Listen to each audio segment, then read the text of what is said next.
નવા વિચારોને અનુકૂળ ક્ષેત્ર પ્રાપ્ત થાય છે અને દુનિયાના અનેક ભાગોમાંથી આવતા પુસ્તકો અને સામાયિકો દ્વારા આ કેન્દ્ર નવા વિચારો સાથે સંપર્ક સાચવે છે. શિક્ષણ માત્ર માહિતી ભેગી કરવાની પ્રક્રિયા નથી.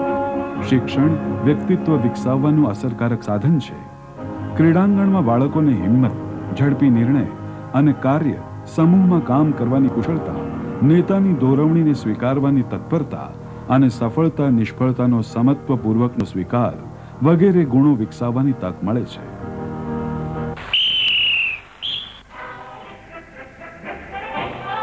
પ્રત્યેક વર્ષની 2 ડિસેમ્બરે શિક્ષણ કેન્દ્રના સ્થાપના દિનની ઉજવણી નિમિત્તે શારીરિક શિક્ષણ વિભાગ દ્વારા વિવિધતાયુક્ત કાર્યક્રમ યોજવામાં આવે છે.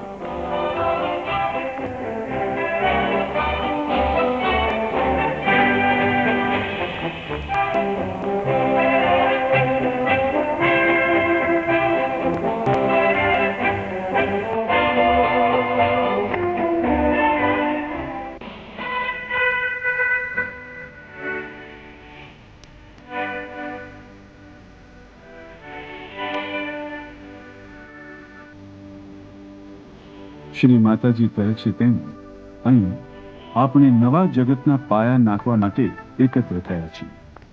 રમત ગમતમાં સફળ થવા માટે જે કુશળતા અને ગુણોની જરૂર છે તે જ નવી ચેતના શક્તિને જીવવા અને અભિવ્યક્ત કરવા માટે પણ જરૂરી છે.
શિક્ષણ અંતરાત્માનો આવિષ્કાર કરવાની પ્રક્રિયા છે અને અંતરાત્મા જ જીવનમાં તેને કયો ભાગ ભજવવાનો છે અને તે કેવી રીતે ભજવી શકાય તે જાણે છે.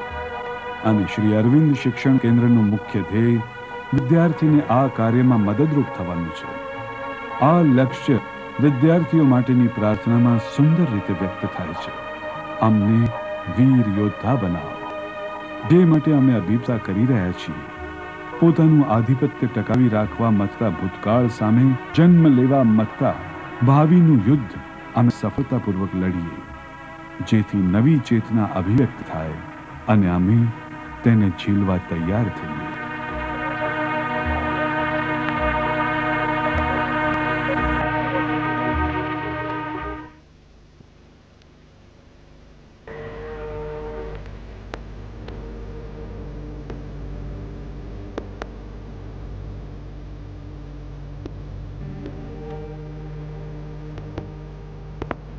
ઉગતા સૂરજના ગુલાબી રંગે દૂર દૂરની ક્ષિતિજ રંગાય છે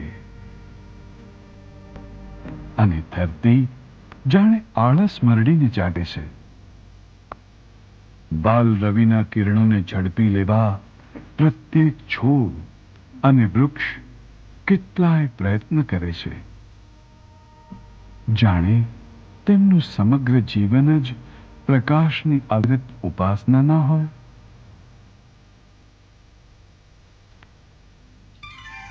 પ્રકૃતિના અનેક આશ્ચર્યકારક આવિષ્કારોમાં પુષ્પો સૌથી સુંદર છે. પુષ્પ ઈશ્વરનું દિવ્ય સર્જન છે. ફૂલોની નજાકત અને સૌંદર્ય, તેની મનોહારી સુગંધ અને રંગ સાચે જ આપણને મુગ્ધ કરે છે. પણ ફૂલોની અસર માત્ર બાહ્ય ઇન્દ્રિયો પૂરતી મર્યાદિત નથી. તે આપણા અસ્તિત્વના ગહનતમ ઊંડાણને રહસ્યમય રીતે સ્પર્શી જાય છે અને હૃદયની અંતરતમ ઉર્મિઓને અભિવ્યક્તિ આપે છે.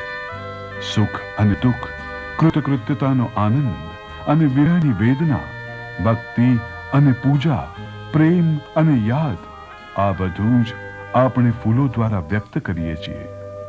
અને તેથી જ આપણા ઉપાસ્ય દેવની આપણે પુષ્પો વડે પૂજા કરીએ છીએ.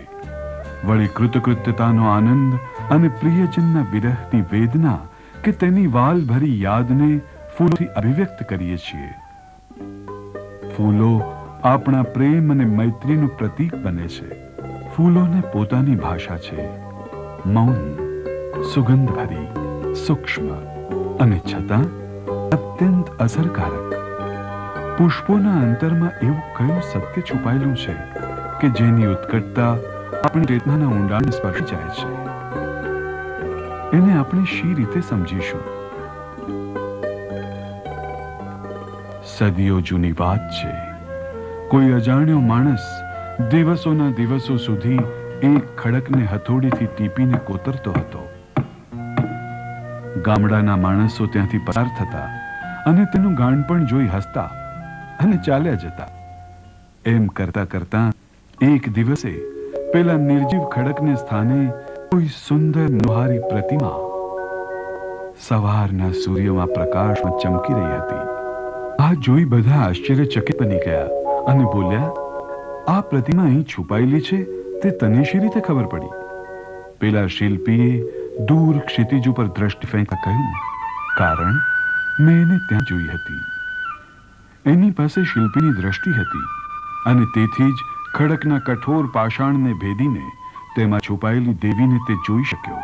તેના ગૂઢ સત્યને, સાચા સત્યને તે જાણી શક્યો. ફૂલોનું પણ તેવું જ છે. પ્રત્યેક ફૂલમાં, પછી ભલે તે નાનામાં નાનું કે સાદામાં સાદું હોય કે ભવ્યતાથી દીપ્તિમાન હોય, પોતાનું વિશિષ્ટ સત્વ રહેલું છે.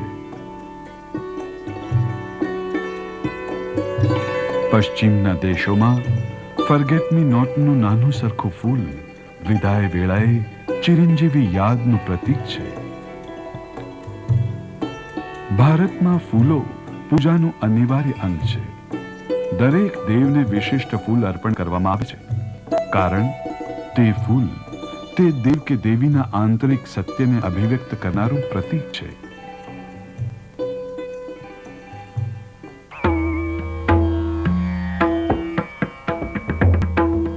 દેવોના દેવ મહાદેવને બિલીપત્ર કે ધંતુરાના ફૂલ અર્પણ કરવામાં આવે છે.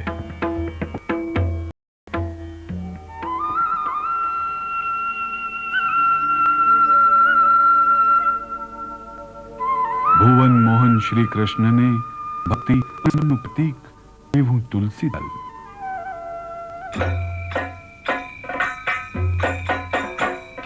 અને અસુર મર્દિની મા દુર્ગાને ઘેરા લાલ રંગનું શક્તિ વિસ્તારતું જાસવંતી.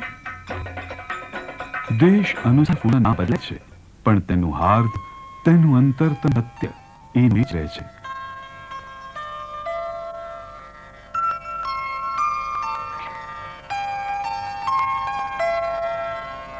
સૂરજમુખી શાશ્વત પ્રકાશની અવિરત શોધ સૂચવે છે અને એની દ્રષ્ટિ સૂર્યને ઝંખે છે.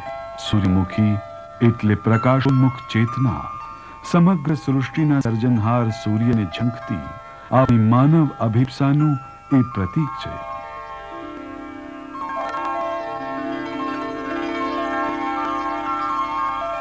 અને જોઈ શાંત, નિર્મળ, ધવલ, જાણે પવિત્રતાનો પાર્થિવ અવતાર.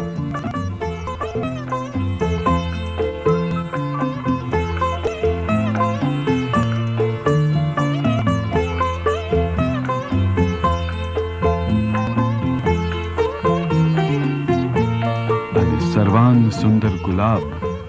પ્રત્યેક દેશમાં ગુલાબ પ્રેમ અને સમર્પણનું પ્રતીક છે. અને એના ઉચ્ચતમ સ્તરે ગુલાબ એટલે પરમાત્મા પ્રત્યેનો ઊંડો પ્રેમ. આમ દરેક ફૂલ કંઈક સૂચવે છે, કોઈ આધ્યાત્મિક સત્યને વ્યક્ત કરે છે, કોઈ વિશિષ્ટ વાત કહી જાય છે. પણ ફૂલોના આ સત્યને આપણે કેવી રીતે પામીશું?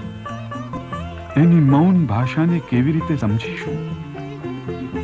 ફૂલો મારફતે પ્રકૃતિ પરમાત્માને ઝંખે છે અને પ્રત્યેક ફૂલ એની વિવિધ અભિપ્સાના કોઈ પાસાને વ્યક્ત કરે છે. પણ એ સમજવા માટે ફૂલોની ચેતનાના ઊંડાણમાં ડૂબકી મારવી પડે, એની સાથે ઐક્ય સાધવું પડે. એ કઈ રીતે કરવું? આનો એક જ સુંદર અને સરળ ઉપાય છે. ફૂલોને પ્રેમ કરીને તેમની સાથે એક બની જવાનો. આથમતા સૂરજને સમયે જ્યારે સર્વત્ર પ્રગાઢ શાંતિ છવાઈ ગઈ હોય, ત્યારે ઘડીભર બેસીને કુદરત સાથે લીન બની જાઓ તો તમને અનુભવ થશે કે પૃથ્વીના ઊંડાણમાંથી, વૃક્ષોના મૂળ નીચેથી એક અભિપ્સા, એક ઝંખના ઉઠે છે અને તેની ફેલાયેલી શાખા પ્રશાખાના અંત સુધી પ્રસરે છે. એ આનંદના ઉદ્ગમ સ્થાન એવા પ્રકાશ માટેની અભિપ્સા છે. અદૃશ્ય થઈ ગયેલા પ્રકાશને પાછો લાવવા વૃક્ષો ઝંખે છે. આ અભિપ્સા એટલી તો ઉત્કટ અને નિર્મળ છે કે જો તમે તેની સાથે તાદાત્મ્ય સાધી શકો તો તમારી ચેતના પણ હજુ સુધી અહીં અવ્યક્ત એવી શાંતિ, પ્રકાશ અને પ્રેમને ઝંખતી ઉત્કટ પ્રાર્થનામાં પરિવર્તિત થઈ જશે.